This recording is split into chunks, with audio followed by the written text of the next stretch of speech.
The screaming started again at 0300 hours.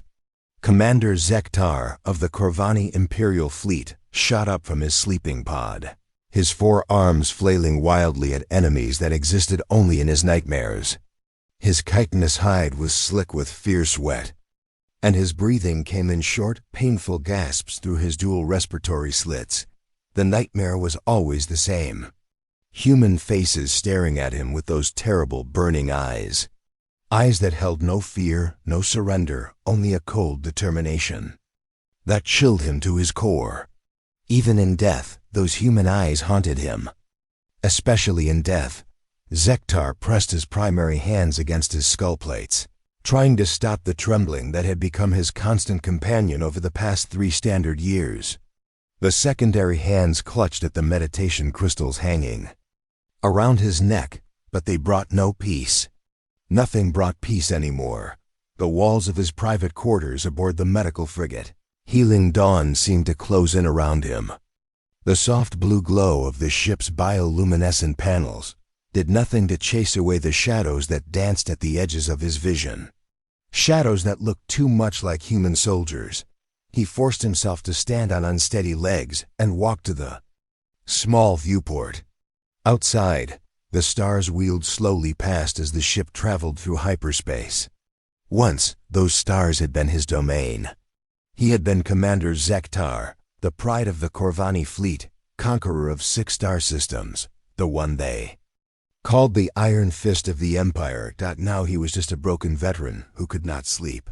A soft chime at his door made him jump. His combat instincts, still sharp despite everything, kicked in. His body tensed and his hands moved toward weapons that were not there. The medical ship did not allow personal weapons in the patient quarters. "Commander Zektar," came a gentle voice through the CUM system. "This is Dr. Velanara. I detected elevated stress readings from your quarters. May I enter?" Zektar considered lying. He had become very good at lying over the past few years. Lying to his superiors about his condition. Lying to his family about his nightmares. Lying to himself about his ability to function as a military officer. But Dr. Velanara was different. She was not military. She did not judge him or whisper behind his back like the other Corvani. She simply tried to help. "Enter," he said, his voice hoarse from screaming. The door slid open with a soft hiss, and Dr. Velanara stepped inside. She was smaller than most Corvani, with the pale blue coloring that marked her as a member of the healer caste. Her movements were slow and deliberate, designed not to startle her patients. "Another nightmare," she observed, not making it a question. She had learned to read the signs during their sessions together. Zektar nodded, not trusting his voice. He turned back to the viewport, unable to meet her eyes. In the reflection, he could see how far he had fallen. His once proud military bearing was gone. His shoulders slumped with exhaustion and defeat. "The same one?"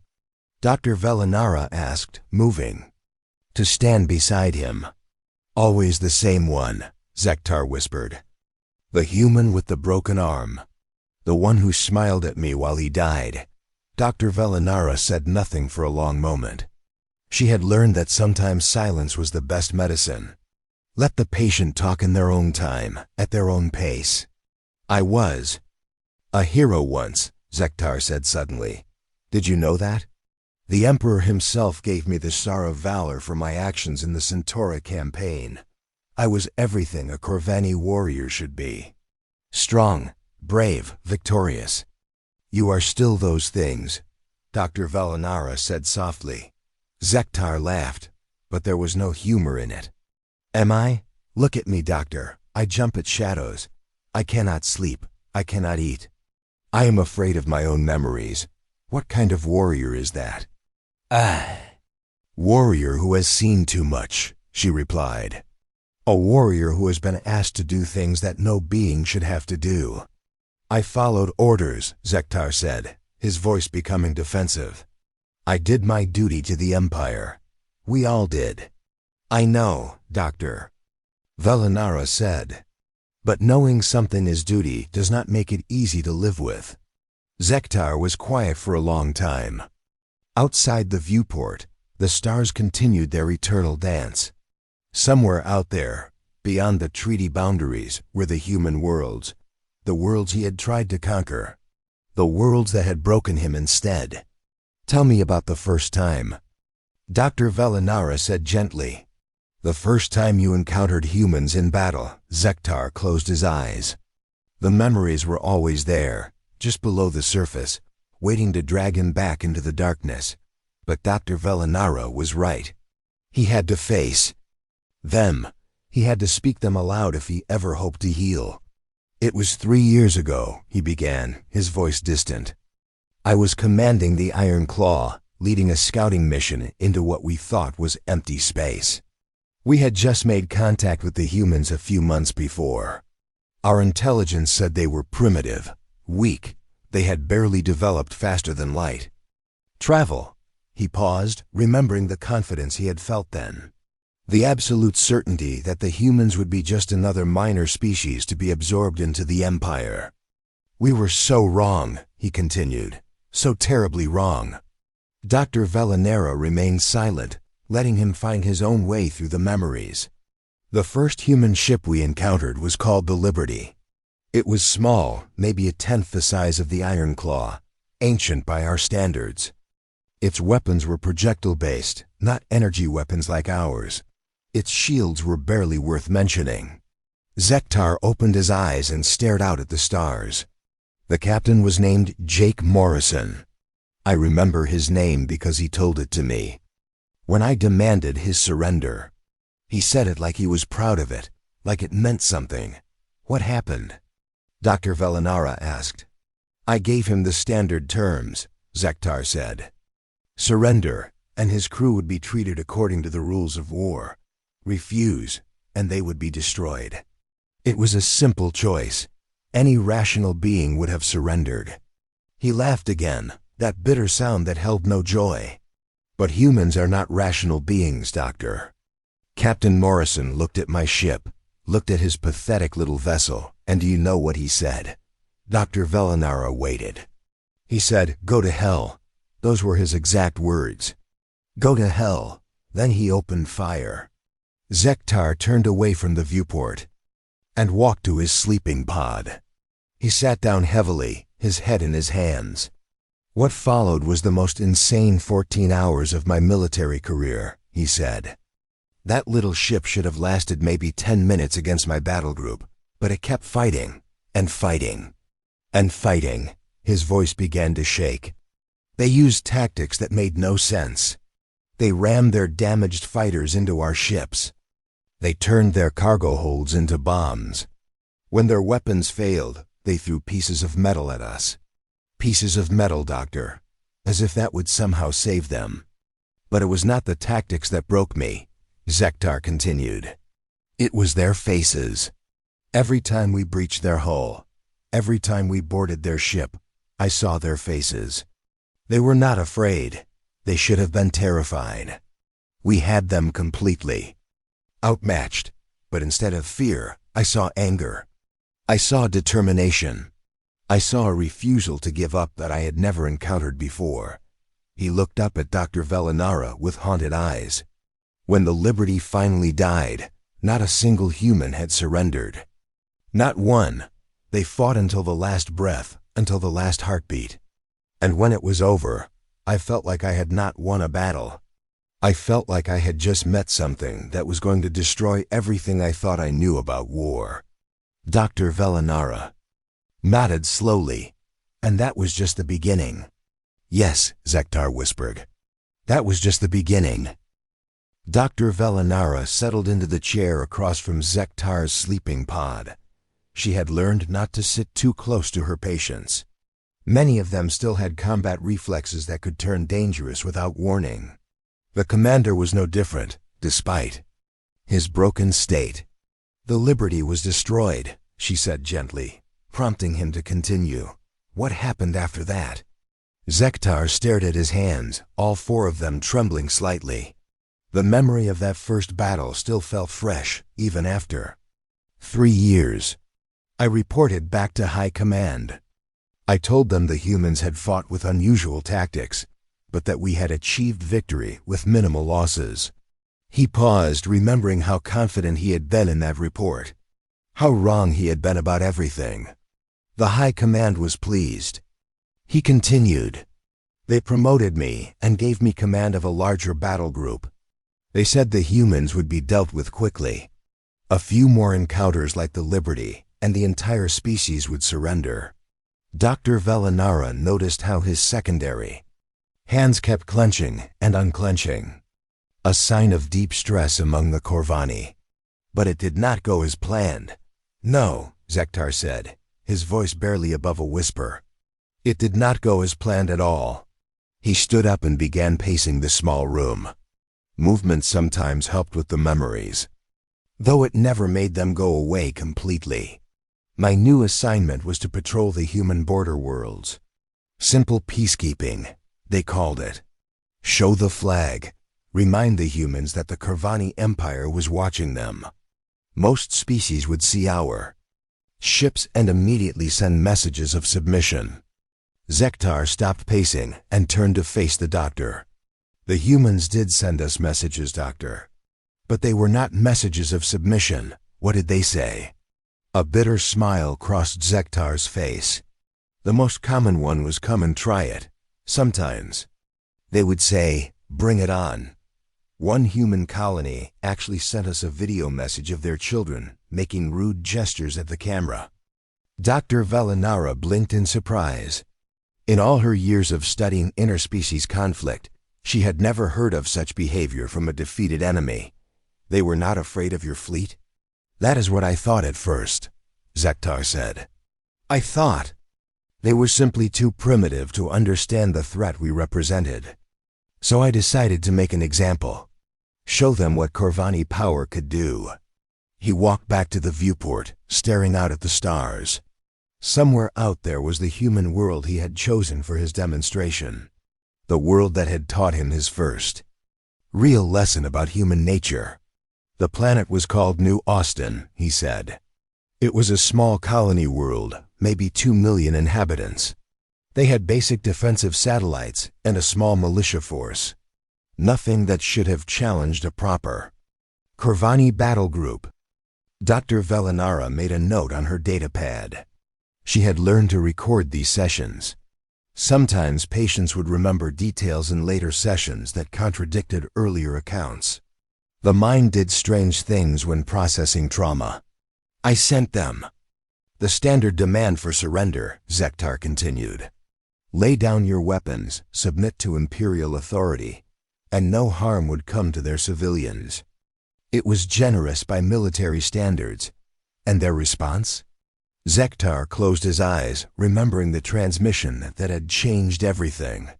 The response came from their defense coordinator, a human female named Colonel Santos.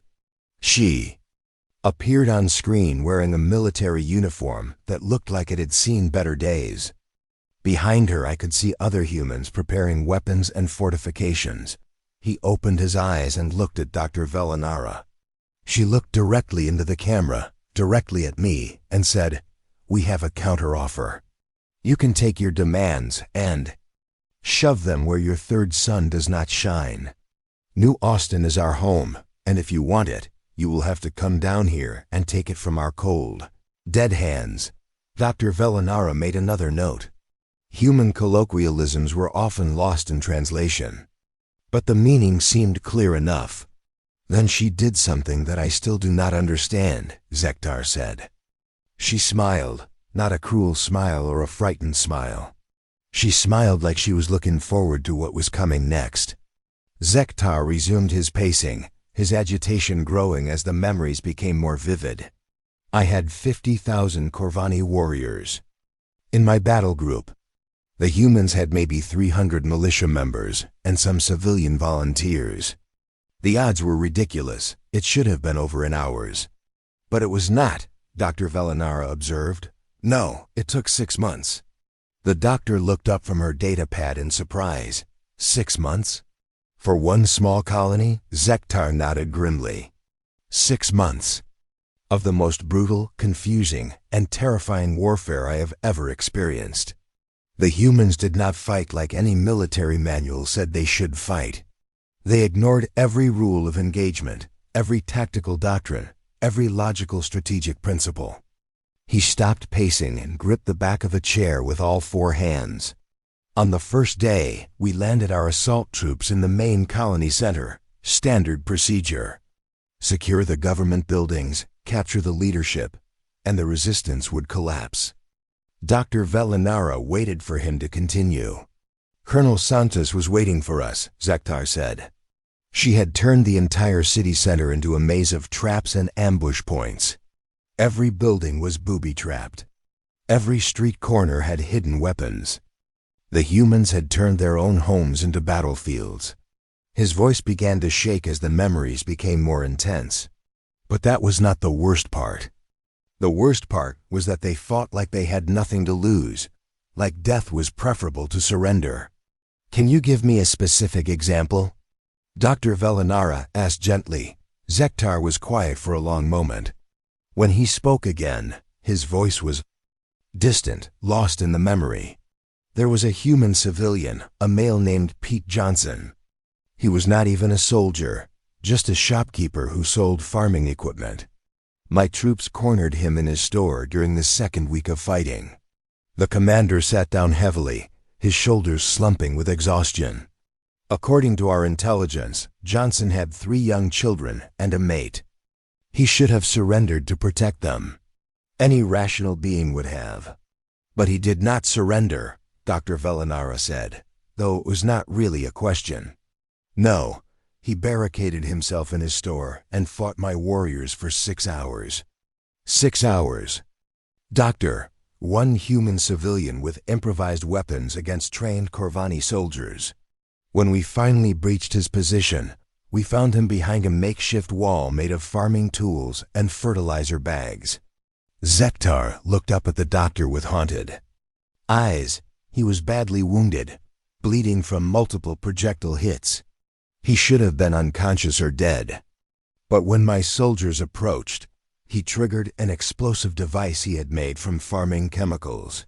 The room fell silent except for the soft hum of the ship's engines. The explosion killed Johnson and 3 of my warriors, Zektar continued. But that was not what broke something inside me. It was what he said right before he triggered the device. Dr. Velinara leaned forward slightly. What did he say? He looked at my soldiers and he said, "Tell your friends that Pete Johnson was here. Tell them we all die hard on New Austin." Then he smiled and pressed the trigger. Zektar buried his face in his primary hands. A shopkeeper, doctor.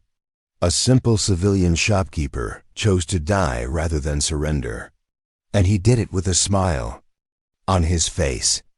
Dr. Velinara made more notes, her mind working to process the psychological implications of what she was hearing. This pattern continued throughout the campaign. It got worse, Zektar said. Much worse. The humans seemed to learn from every encounter. They adapted their tactics, improved their weapons, and found new ways to turn civilian infrastructure into military assets. He stood up and walked to his personal locker, pulling out a small metallic object. This is a human tool called a wrench. They use it to repair machinery. Colonel Santos and her people turned thousands of these into throwing weapons. They would heat them in fires and throw them at my soldiers during close combat. Dr. Velinara examined the crude weapon. It seems ineffective. Against our armor, yes. But the humans were not trying to kill us with these. They were trying to send a message. They were saying that they would fight us with anything they could find. Rocks, tools, their bare hands if necessary. Zektar took the wrench back and held it in his primary hands. By the 4th month, my warriors were afraid to enter human buildings. Not because of their weapons or their traps, but because of their refusal to surrender. My soldiers had never fought an enemy that would rather die than give up. What about Colonel Santos? Dr. Velinara asked. What happened to her? The commander's expression darkened. She held out until the very end. Even when her militia was reduced to a handful of fighters, even when her city was in ruins, she kept fighting. My final assault on her command bunker took 12 hours. He was quiet for a moment, lost in the memory. When we finally breached her position, we found her wounded but still alive. She was trapped under debris, both legs broken, barely conscious. Any other species would have begged for medical aid. Dr. Velinara waited for him to continue. Instead, she looked up at me and said, "I hope you remember us. I hope you remember every single human you killed here. Because there are billions more. Just like us, and they are all going to remember you." Zektar set the wrench down on his sleeping pod. Then she activated a final explosive device. Not to kill us, but to destroy her command center and all the intelligence it contained. She died to deny us information. Dr. Velinara noticed that Zektar's trembling had gotten worse as he told his story. His secondary hands kept reaching for weapons that were not there, a common response among combat veterans reliving traumatic memories. "Commander," she said. Softly, "would you like to take a break? We can continue this session later." Zektar shook his head violently. "No, I need to tell you about what came next. About what the humans did after New Austin fell." He moved away from the viewport and sat down on the floor, drawing his knees up to his chest in a position that made him look much smaller than his natural 7-foot height. It was a defensive posture, Dr. Velinara noted. Like a child trying to hide from monsters. After New Austin, High Command was angry, Zektar began. 6 months to take one small colony was unacceptable. They blamed my tactics, said I had been too careful, too worried about casualties. His voice took on a bitter edge, so they sent reinforcements. 3 more battle groups under the command of General Mordock. He was known for his aggressive tactics and quick victories. High Command thought he would show me how to deal with humans properly. Dr. Velinara made a note. She had heard of General Mordock from other patients. His name came up often in the testimonies of Corvani veterans. The humans had been busy during those 6 months, Zektar continued. While we were fighting Santos and her militia, they were preparing for what they knew was coming next. Earth had declared total war against the Corvani Empire. He laughed, but there was no humor in the sound. Total war. Do you know what that means to humans, Doctor? It means every human, everywhere, becomes a soldier. It means their entire civilization transforms into a weapon pointed at their enemies. What was your next target? Dr. Velinara asked. The Kepler system. 5 planets, 2 of them heavily populated. The humans had major shipyards there and several military bases. General Mordock was convinced he could take the entire system in 2 weeks. Zektar stood up and began pacing again, his agitation growing as the memories became more vivid. We jumped into the system with over 400 ships, the largest Corvani fleet ever assembled for a single operation. It should have been overwhelming force. But the humans were ready, Dr. Velinara observed. They were more than ready. They had turned the entire system into a fortress. Every asteroid had been hollowed out and filled with weapons. Every moon had hidden missile bases. Every space station had been converted into a weapons platform. His primary hands clenched into fists as he remembered the shock of that first encounter. But it was not the defenses that surprised us. It was the fleet that came to meet us. Zektar stopped pacing and looked directly at the doctor. Admiral Lisa Carter commanded the human fleet. 60 ships against our 400. By every military calculation, she should have retreated or asked for terms. Instead, she sent us a message. What did she say? She said, "This is Admiral Lisa Carter of the United Earth Defense Force. You killed 300 good people on New Austin. You destroyed homes, schools, and hospitals. You murdered children and civilians. Today we collect the bill. Then, she ordered her fleet to attack. Dr. Velinara could see the confusion and fear in Zektar's eyes as he relived the memory. 60 ships against 400 seems impossible. It should have been impossible, Zektar agreed. But Carter and her crews fought like demons. No, worse than demons. Demons you can understand. Demons fight for evil or pleasure. The humans fought for something I could not comprehend. He resumed his pacing, moving faster now as his stress levels increased. Their ships were still inferior to ours in terms of technology. Their weapons were less powerful, their shields weaker, but they fought with a coordination that seemed impossible. How so? They moved like a single organism, Zektar explained. When one ship was damaged, others would immediately move to cover it. When a human vessel was about to be destroyed, other ships would ram our vessels to save it. They shared targeting data, ammunition, even crew members during the battle. Dr. Velinara made more notes, fascinated despite the horrific nature of the account. What happened to General Mordock? Zektar's expression darkened. The general commanded from his flagship, the Eternal Victory. It was the most powerful ship in the Corvani fleet, designed to be unsinkable. Mordock was so confident that he positioned it at the front of our formation.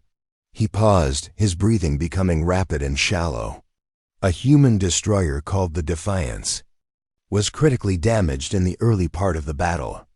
Its engines were failing, its weapons were offline, and its crew was evacuating to other ships. But they did not abandon the ship, Dr. Velinara guessed.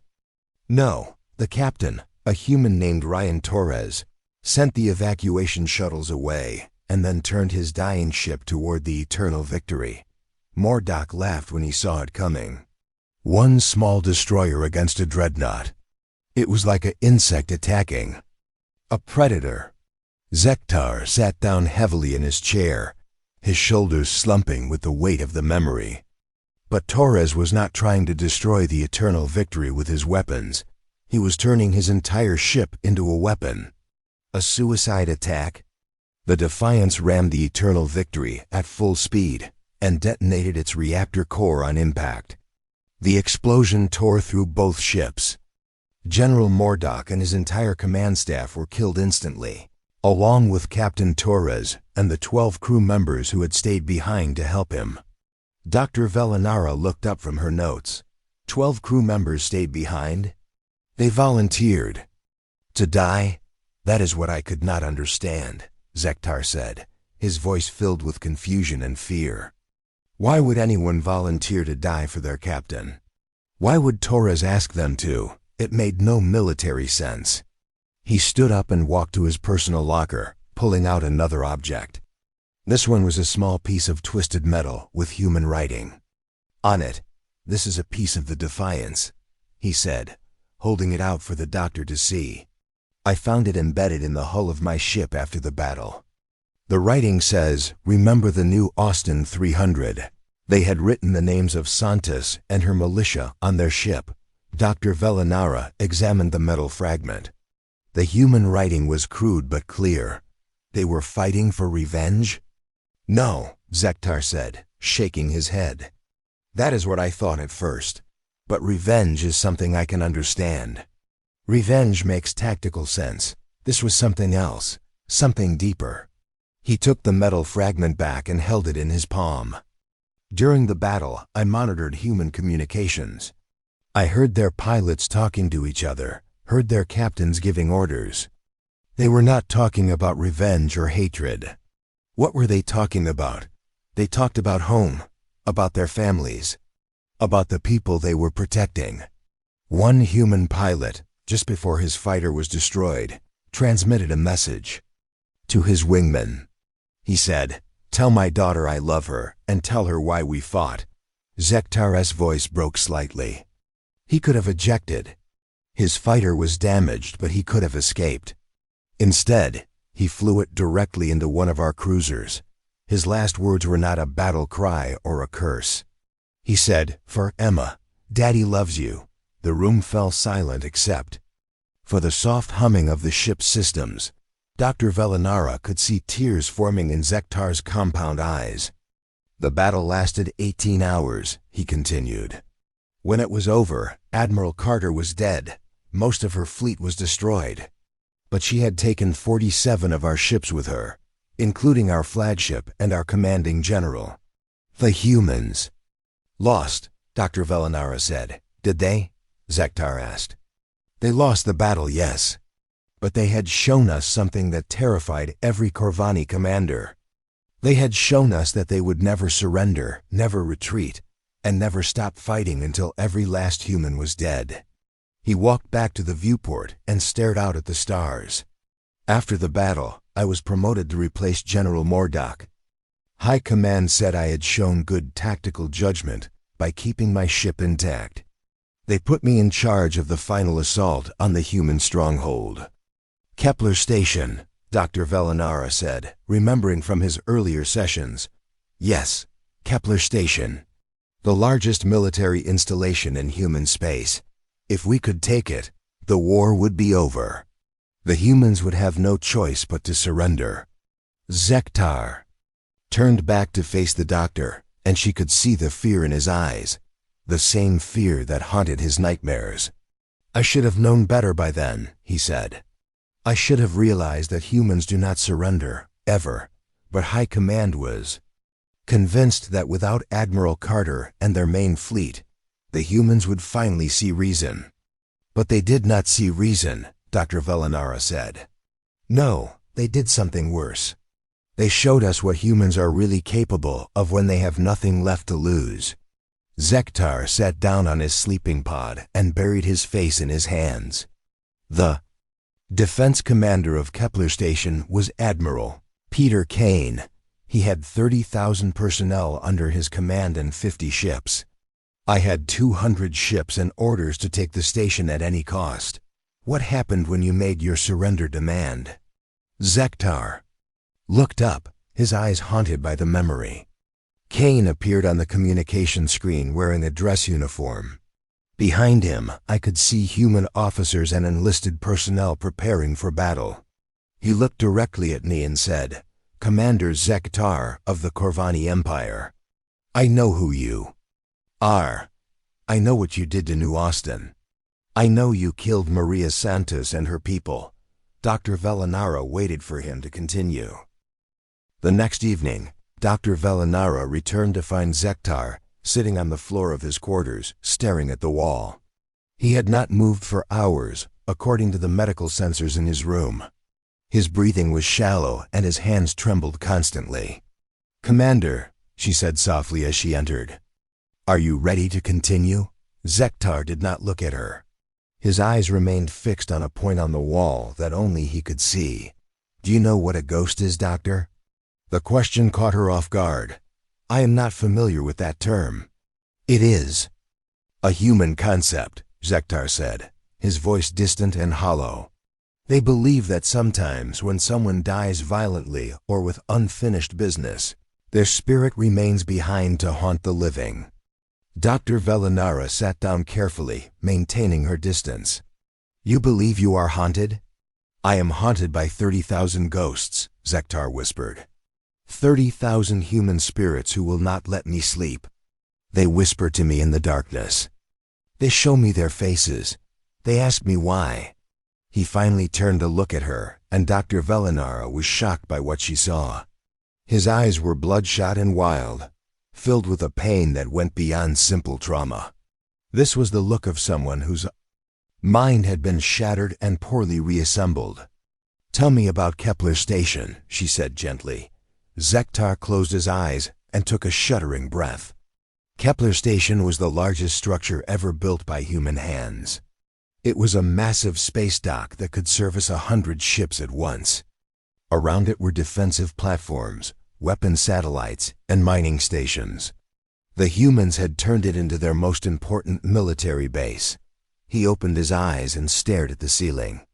Admiral Kaine had 50 ships defending the station. I had 200. It should have been a simple matter of overwhelming force. But it was not simple, Dr. Velinara said. Nothing about humans is simple, Zektar replied. When my fleet arrived at the edge of the system, Kaine was waiting for us. His ships were arranged in a defensive formation around the station, but they were not hiding behind its shields. They were out in open space, ready to fight.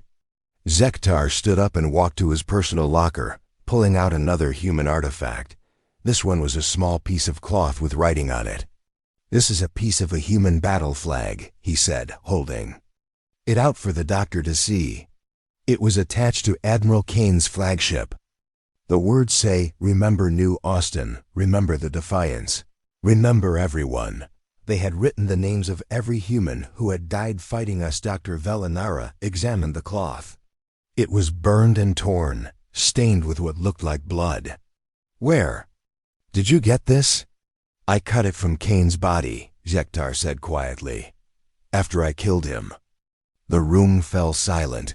Dr. Velinara could hear the fear and guilt in his voice, emotions that no Corvani warrior should ever feel about killing an enemy in battle. "The battle began at 0800 hours, Zektar continued. "Kaine's fleet came at us like a spear thrust, his flagship leading the charge. They were outnumbered 4-1, but they fought like they had already won." He sat down on his sleeping pod and clutched the piece of flag in his primary hands. "For 6 hours, they held us off. 6 hours against impossible odds. Their ships moved with perfect coordination, covering each other, sharing weapons and shield. Power. It was like fighting a single organism with 50 bodies." "What changed the battle?" Dr. Velinara asked. "Numbers," Zektar said simply. "Even human courage has limits." By hour 7, Kaine had lost half his fleet. His remaining ships were damaged and running low on ammunition. Any rational commander would have retreated. His voice became quieter, but Kaine was not rational. None of them were. Instead of retreating, he ordered his remaining ships to ram the station's docking bays.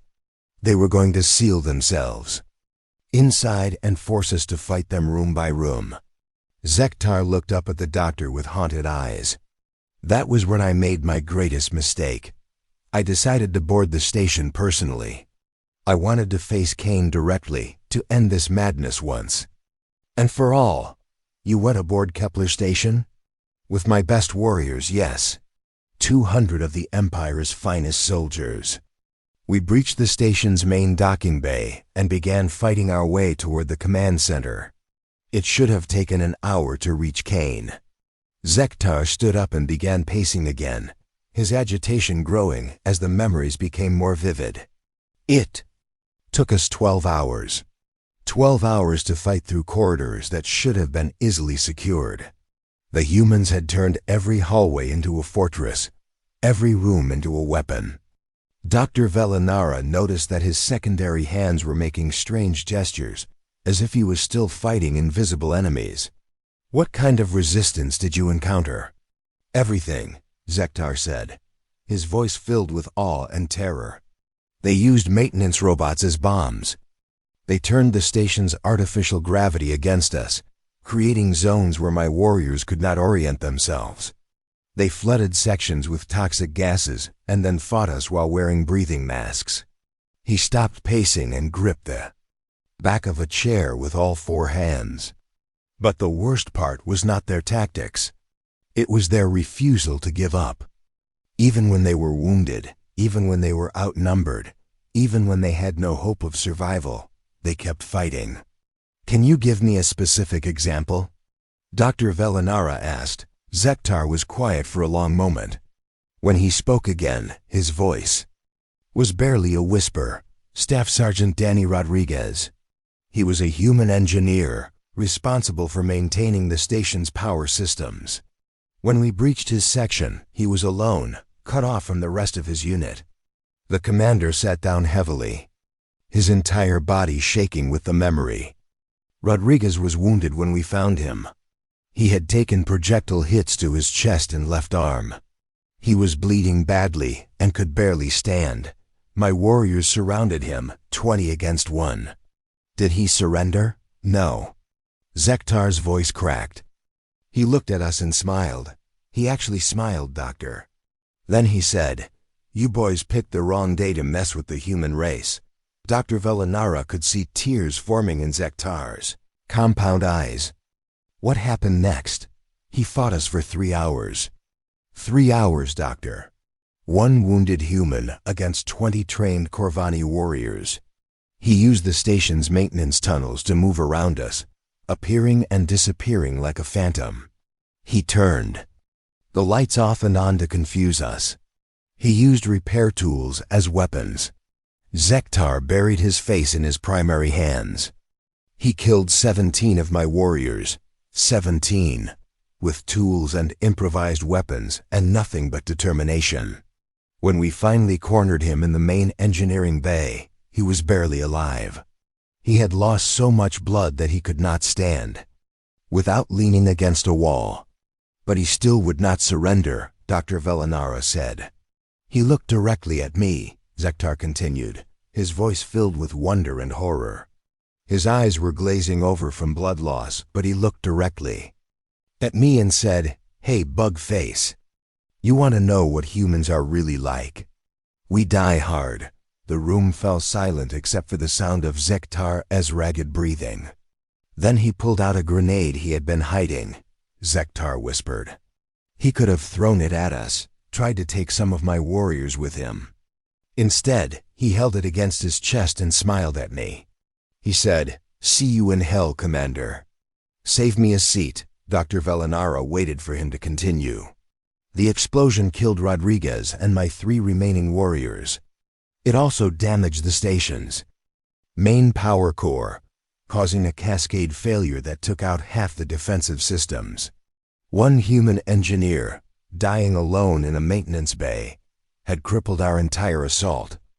Zektar stood up and walked to the viewport, staring out at the stars. But that was not what broke me, Doctor.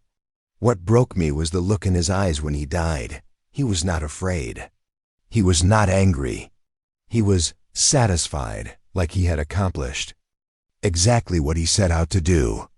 "You continued to the command center," Dr. Velinara prompted. "Yes. With the power systems damaged, Kaine's remaining defenses were failing. We fought our way through the station's upper levels, past human defenders who seemed to multiply instead of diminish.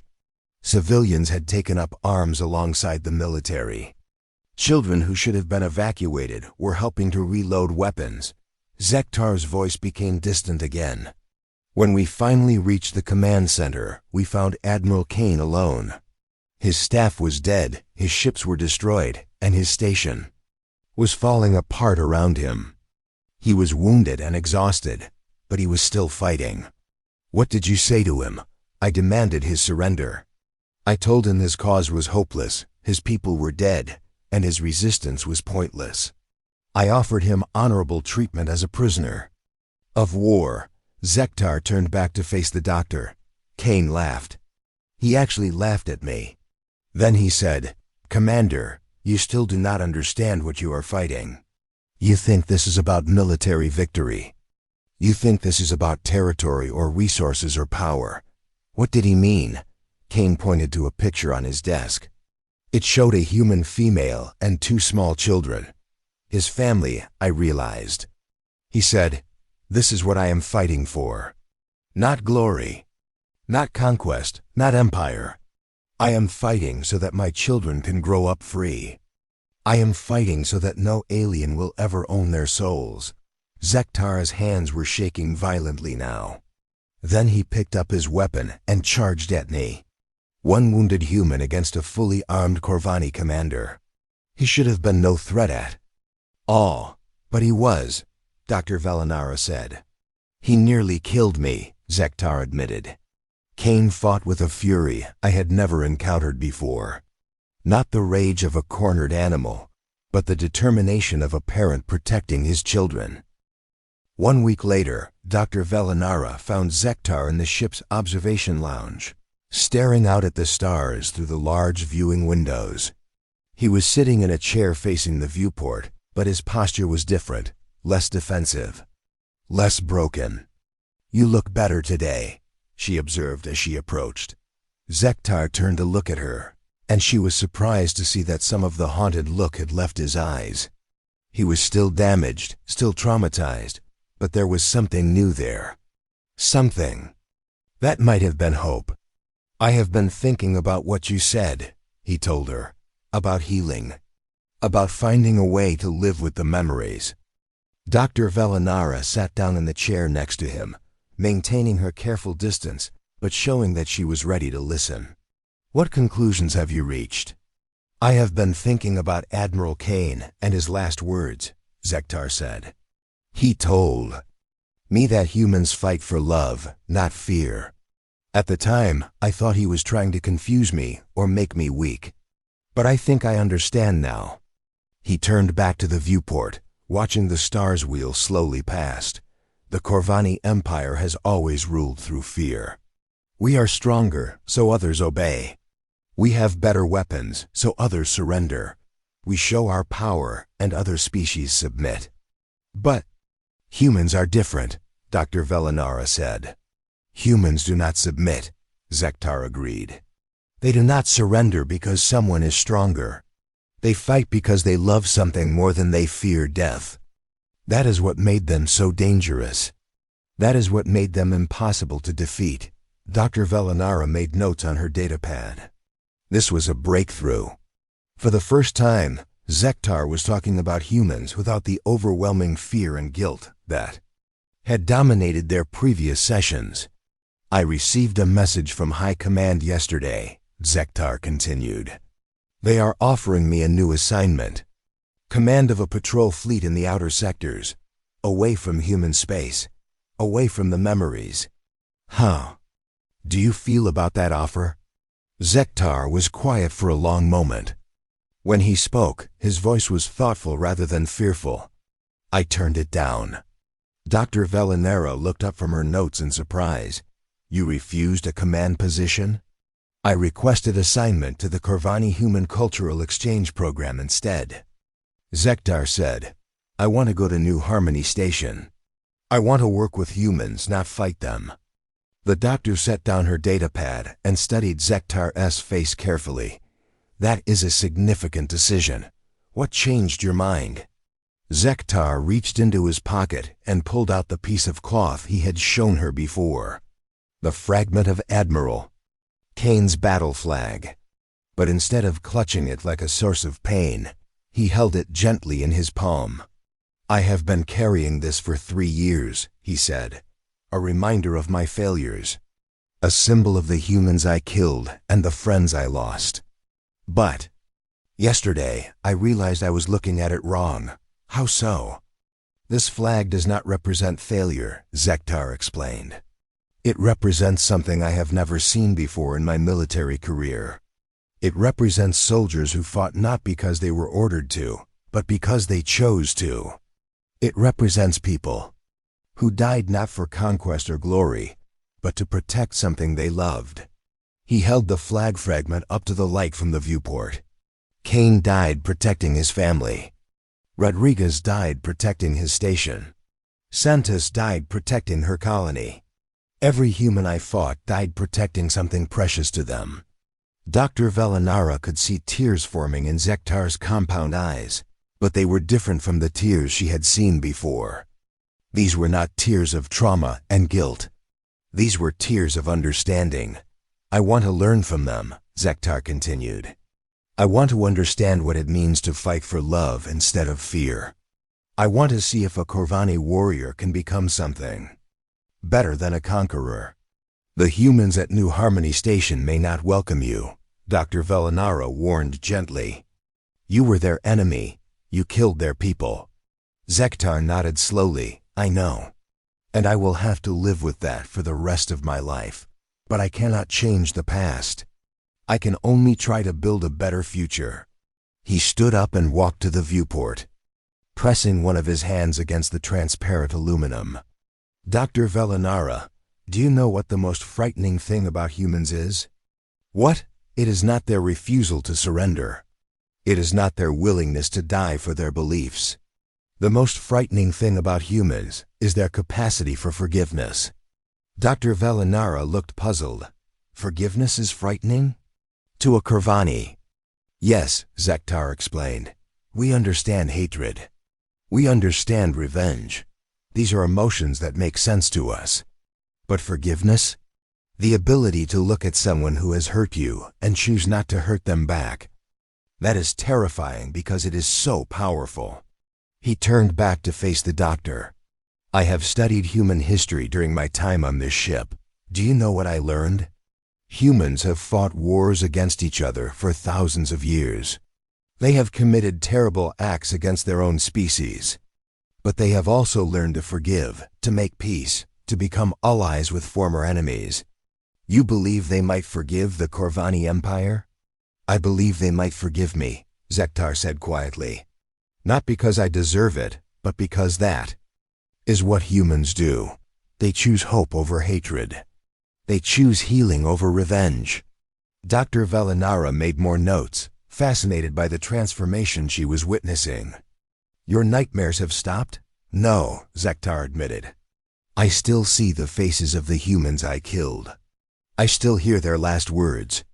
I still wake up sometimes with the smell of burning ships in my nostrils. He walked back to his chair and sat down. But the dreams are different now. Before, they were about my guilt and fear. Now they are about responsibility. The humans who died deserve to be remembered. Their sacrifice should mean something. What do you hope to accomplish at New Harmony Station? Zektar thought carefully. Before answering, I want to help prevent another war. I want to make sure that no other Corvani commander has to learn what I learned. I want to teach my people that there are better ways to interact with other species than conquest and domination. He pulled out another object from his pocket. This one was new, a small communication device. I received a message this morning from the commander of New Harmony Station. Her name is Amy Walsh. She's a human naval officer. Dr. Velinara leaned forward with interest. What did she say? She said that my request for assignment had been approved by both governments. She also said that she knew who I was and what I had done during the war. She knew about New Austin, about Kepler Station, about all of it. Zektar activated the device and played back a portion of the message. A human female voice filled the room, speaking in clear, measured tones. Commander Zektar, this is Commander Amy Walsh of New Harmony Station. I want you to know that your reputation precedes you. Many of the humans here lost friends and family in the war you helped to wage. Some of them will not welcome you with open arms. The recording paused, then continued. But I also want you to know that we believe in second chances. We believe that former enemies can become allies if they are willing to do the work of understanding each other. If you are serious about learning to build instead of destroy, then we are willing to teach you. Zektar turned off the device and looked at Dr. Velinara. She offered me hope, Doctor. A human commander who has every reason to hate me offered me hope for redemption. When do you leave for New Harmony? Tomorrow, Zektar said. The transport will take me to the border, where a human ship will meet me and escort me to the station. Dr. Velinara gathered her notes and prepared to leave. Commander, I want you to know that what you are doing takes great courage. Many beings would choose to hide from their past rather than confront it.